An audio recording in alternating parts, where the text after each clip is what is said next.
टेकी पवन academy को subscribe करने के लिए ये बटन दबाएं।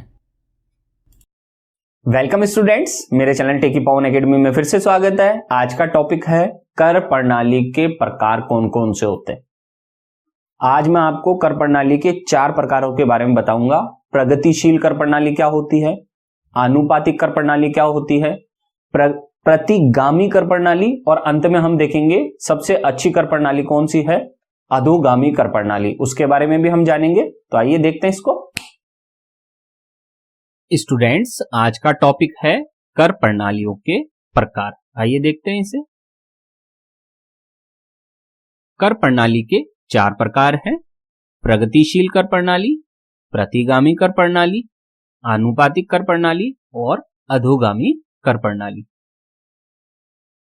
सबसे पहले प्रगतिशील कर प्रणाली देखते हैं, प्रोग्रेसिव टैक्स सिस्टम। ऐसी कर प्रणाली जिसमें आय में वृद्धि के साथ साथ कर की दर में भी वृद्धि होती जाती है, उसे हम प्रगतिशील कर प्रणाली कहते हैं। सीधी सी बात कि इस प्रणाली में आय और कर की दर में, किसमें, आय और कर की दर में कैसा संबंध होता है, धनात्मक संबंध होता है, इसलिए इसे हम प्रगतिशील कर प्रणाली कहते हैं। इस प्रणाली में आय की जो असमानता होती है वो क्या होती है, आय की असमानता क्या होती है, घटती है। क्यों घटती है? क्योंकि अमीरों पर ज्यादा टैक्स लगाते हैं और गरीबों पर कम टैक्स लगाते हैं, तो आय की असमानता क्या होती है, घटेगी। लेकिन उद्योग धंधों पर इसका प्रतिकूल या बुरा प्रभाव पड़ता है। क्यों पड़ता है? क्योंकि बिना लाभ की आशा से उत्पादक कार्य करना पसंद नहीं करते। क्यों?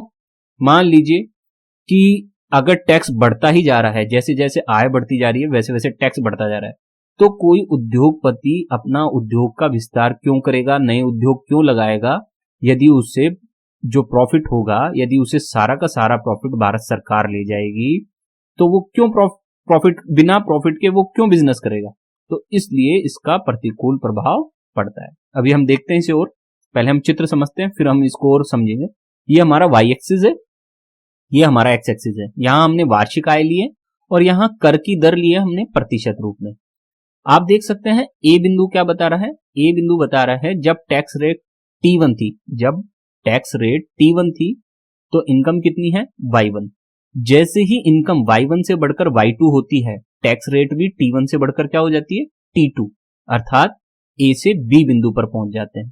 तो निष्कर्ष क्या निकलता है, निष्कर्ष यही निकलता है कि जैसे आय बढ़ी वैसे ही टैक्स की दर बढ़ती है, या जैसे आय घटेगी वैसे ही टैक्स की दर भी घट जाएगी, और आय के जीरो होने पर टैक्स भी जीरो हो जाएगा। ये इसका निष्कर्ष है प्रगतिशील कर प्रणाली का।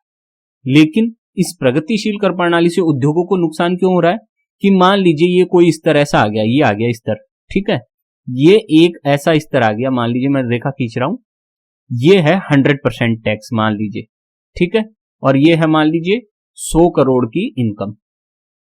अब यहां आते ही क्या हो गया कि कोई उद्योग है, उसको 100 करोड़ की आय हुई किसी बिजनेसमैन को, और अगर 100 करोड़ की आय से अगर उसे 100% टैक्स ले लिया जाए, यानी कि 100 करोड़ की आय हुई और 100 करोड़ का ही उसे टैक्स ले लिया जाए, तो फिर वो बिजनेस क्यों करेगा, वो आगे अपना बिजनेस नहीं फैलाएगा जब तक कि उसे अपने लाभ की आशा ना हो। तो इससे क्या होगा, उद्योग धंधों पर क्या होगा, प्रतिकूल प्रभाव पड़ेगा, वो अपने उद्योगों का विस्तार नहीं करेंगे, और उससे क्या होगा, उत्पादन में वृद्धि नहीं होगी, और उत्पादन में वृद्धि नहीं होगी तो फिर क्या होगा, राष्ट्रीय आय और रोजगार में वृद्धि नहीं होगी। इसलिए प्रगतिशील कर प्रणाली अच्छी नहीं मानी जाती है, ये अच्छी नहीं है। आगे बढ़ते हैं। अब आते हैं प्रतिगामी कर प्रणाली, रिग्रेसिव टैक्स सिस्टम।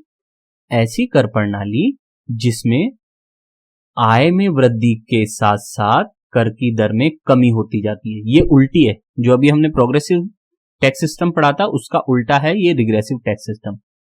यहां क्या हो रहा है, आय बढ़ रही है तो कर की दर घट रही है, इसी को हम प्रतिगामी कर प्रणाली के नाम से जानते हैं।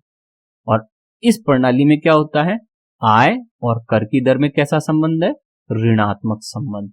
ऋणात्मक संबंध मतलब आय बढ़ती है तो कर की दर घटती है, और आय घटती है तो कर की दर बढ़ती है। इसका मतलब इस प्रणाली में अमीरों से कम टैक्स लिया जाता है, अमीरों से जो है टैक्स वो क्या है, कम लिया जाएगा, और गरीबों से टैक्स क्या लिया जाएगा, ज्यादा।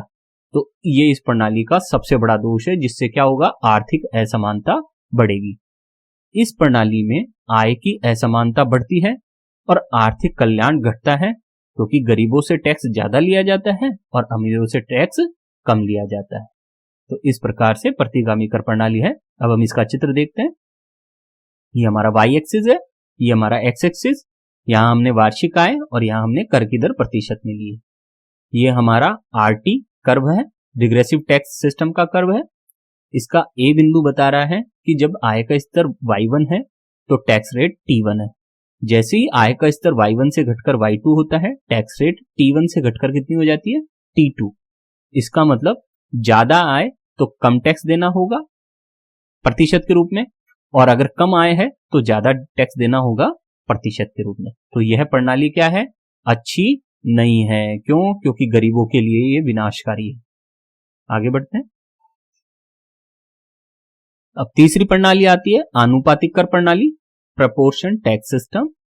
ऐसी कर प्रणाली जिसमें आय में परिवर्तन का टैक्स दर पर कोई प्रभाव नहीं पड़ता, अर्थात आय में कितना भी परिवर्तन हो जाए लेकिन टैक्स की जो रेट है वो अगर कांस्टेंट रहे, स्थिर रहे, तो उसे हम क्या कहेंगे, आनुपातिक कर प्रणाली। इस टैक्स प्रणाली में टैक्स की दर क्या रहती है, कांस्टेंट रहती है, स्थिर रहती है। अमीर हो या गरीब, सभी से समान अनुपात में एक ही रेट से टैक्स लिया जाता है। अप्रत्यक्ष कर प्रणाली, अप्रत्यक्ष कर जो लगाए जाते हैं वो आनुपातिक कर प्रणाली का ही उदाहरण है। जो हमने पढ़े थे पिछले टॉपिक में कि प्रत्यक्ष कर और अप्रत्यक्ष कर क्या होते हैं। तो जो अप्रत्यक्ष कर लगाए जाते हैं, अप्रत्यक्ष कर जो लगाए जाते हैं वो किस प्रणाली को फॉलो करते हैं, आनुपातिक कर प्रणाली को। कैसे फॉलो करते हैं आनुपातिक कर प्रणाली को? क्योंकि मान लीजिए 10% टैक्स लगा दिया, मान लीजिए कोल्ड ड्रिंक है, उस पर 10% क्या लगा दिया, टैक्स लगा दिया। अब इस कोल्ड ड्रिंक को अमीर व्यक्ति खरीदे या गरीब व्यक्ति खरीदे, सबको कितना परसेंट टैक्स देना होगा, 10%। तो इसलिए इसे आनुपातिक कर प्रणाली कहते हैं और अप्रत्यक्ष कर आनुपातिक कर प्रणाली के आधार पर ही लगाए जाते हैं।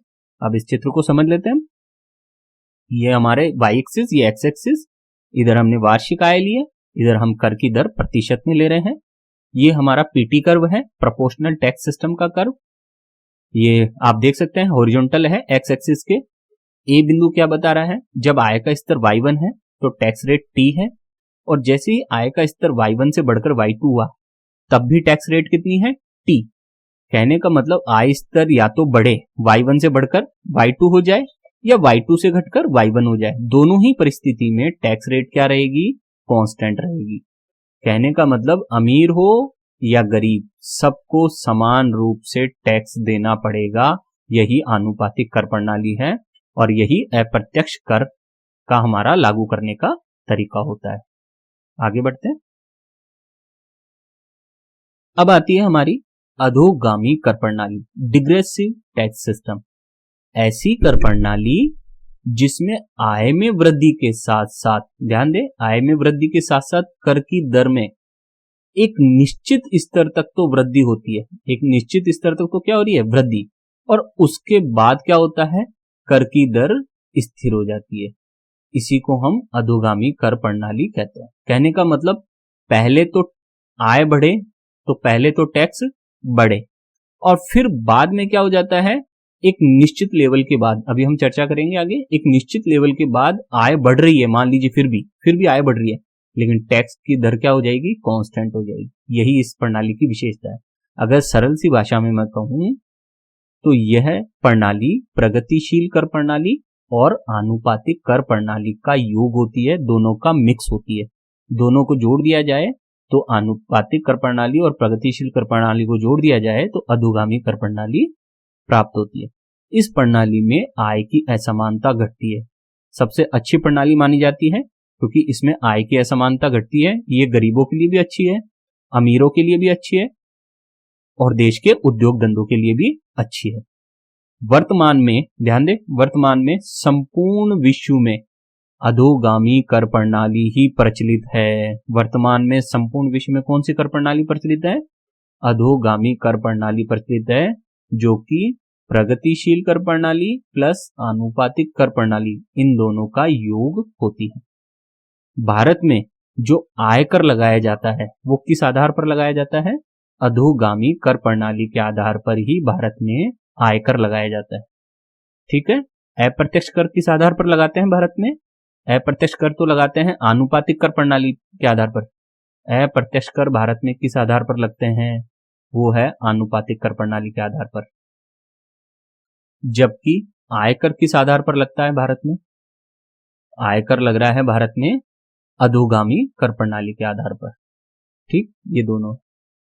अब हम इस चित्र को समझ लेते हैं। आप देख सकते हैं ये y एक्सिस है, ये x एक्सिस है, ये हमारी वार्षिक आय है और ये हमने इधर कर की दर प्रतिशत रूप में ली है। आप देख सकते हैं आय का स्तर जब y1 है तो टैक्स रेट t1 है। जैसे ही आय का स्तर y1 से बढ़कर y2 होता है तो टैक्स रेट t1 से बढ़कर t2 हो जाती है। लेकिन अगर इससे आगे और अगर हम आय का स्तर बढ़ाएं, मान लीजिए y2 के स्थान पर हम क्या करें, y3 कर दें, ठीक है, या हम y4 कर दें, तो भी टैक्स रेट क्या रहेगी? t2 ही रहेगी। इसका मतलब क्या हुआ कि y2 के आगे आय कितनी भी बढ़े, y2 के आगे आय कितनी भी बढ़े, लेकिन टैक्स रेट मैक्सिमम कितनी रहेगी? t2। कहने का मतलब अधोगामी कर प्रणाली में मैक्सिमम टैक्स रेट तय कर दी जाती है, उससे ज्यादा टैक्स नहीं लिया जा सकता, भले ही आपकी इनकम कितनी भी हो जाए। ठीक है। तो इस तरीके से बी बिंदु के बाद जो हमारा डीटी कर्व है, डिग्रेसिव टैक्स सिस्टम का कर्व है, वो क्या हो जाता है? हॉरिजॉन्टल। तो बी बिंदु के जो ये भाग है, ये तो है हमारा आनुपातिक कर प्रणाली, ये तो है हमारी आनुपातिक कर प्रणाली। और ये ओ बिंदु से बी बिंदु तक जो है, ये है हमारी प्रगतिशील कर प्रणाली। तो इस प्रकार से हमने क्या किया? प्रगतिशील कर प्रणाली और आनुपातिक कर प्रणाली को जोड़ा, तो हमारे पास क्या आ गया? ये डीटी कर्व। ठीक, ये हमारे पास डीटी कर्व इस प्रकार से प्राप्त होता है। अब देखिए income slab and tax rates for financial year 2020-21। अब हम देख रहे हैं taxable income tax rate new scheme के तहत देख रहे हैं हम। दो स्कीम है अभी करंट में 2020-21 के सेशन के लिए। हम पुरानी स्कीम की चर्चा नहीं कर रहे हैं, हम टैक्स रेट की न्यू स्कीम की चर्चा कर रहे हैं। आप देख सकते हैं यहां पे हमारे देश में कौन सी कर प्रणाली अपनाई गई है? ये अपनाई गई है अधोगामी कर प्रणाली। अधोगामी कर प्रणाली क्यों अपनाई गई है? क्योंकि आप देखेंगे कि इनकम जैसे जैसे बढ़ रही है, जैसे जैसे इनकम बढ़ रही है, ये देखिए बढ़ती जा रही है, वैसे वैसे क्या हो रहा है? टैक्स रेट भी वैसे वैसे क्या होती जा रही है? बढ़ती जा रही है। ये देखिए आप, टैक्स रेट भी क्या हो रही है? धीरे धीरे बढ़ती जा रही है। इनकम 2.5 लाख से 5 लाख होती है, 7.5 लाख, फिर 10 लाख, 12.5 लाख, 15 लाख, फिर और ज्यादा हो जाती है 15 लाख से। तो कहने का मतलब टैक्स रेट पहले 5%, फिर 10%, 15%, 20%, 25% और 30%। तो 15 लाख रुपए तक तो टैक्स रेट बढ़ती जाती है। 30 लाख रुपए, हाँ 15 लाख रुपए तक तो क्या होती है? टैक्स रेट कंटिन्यूअसली बढ़ती जा रही है, 5, 10, 15, 20, 25।